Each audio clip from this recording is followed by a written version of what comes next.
Uzavreli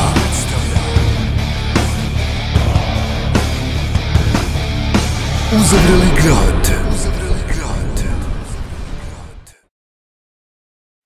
Pa dobro, mislim, evo i ovo je jedan od što smo pričali u startu, a to je da ćemo ciljano, da nećemo živjeti, da ćemo ciljano popuniti ekipu onako kako mi mislimo da treba. Ja opet se vraćam na sva ona bombastična najavljivanja raznih imena. Nepotrebna su, ali Slobodan Lakićević je, mislim bar, to će vrijeme pokazati vrlo brzo, rješenje za određenu poziciju u našoj ekipi. Imam puno povjerenja u njega. Pokušali smo tu nekih 15 zadnjih dana, intenzivno se radilo na tome da ojačamo ekipu, znači na onim pozicijama na kojima smo rekli da treba da ojačamo. Jedan od tih igrača je upravo Slobodan. Ja mu želim dobrodošlicu u Zenicu, želim mu dobre nastupe i želim da opravda znači svoj dolazak ovdje. Sigurno da ćete vi imati priliku i sa njim popričati, da će on imati u narednim danima, mjesecima i nadam se i godinama pokazati tu zbog čega je došao, a ja mogu jedino reći da se radi o provjerenom igraču, da se radi o, iako 25 godina, relativno mladom igraču, ali iskusnom igraču.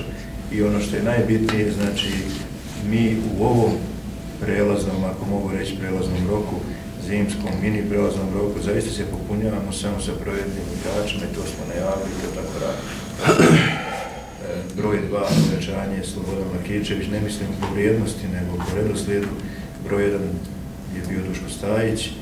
Ako bude još jedno, bit će dobro, ako i ne bude, neće biti smak svijeta. Ja sam to rekao i prošli put, meni je bitno da u ovoj liniji tima gdje smo bili prilično deficitarni od onog vremena kad je Kuduzović otišao iz kluba, sad smo to popunili i mislim da smo popunili sa kvalitetom i još jednom kažem, nadam se i očekujem od Slobodana da u ovoj polusezoni pogotovo, a kao novi ovdje, možda i on o Čeliku imao raznih informacija, ja vam samo mogu reći da je došao u dobar klub, da ima dobre uslove, da se razvije i da pokaže ovdje na BiH prostorima, jer u Beložju je bio veoma kratko.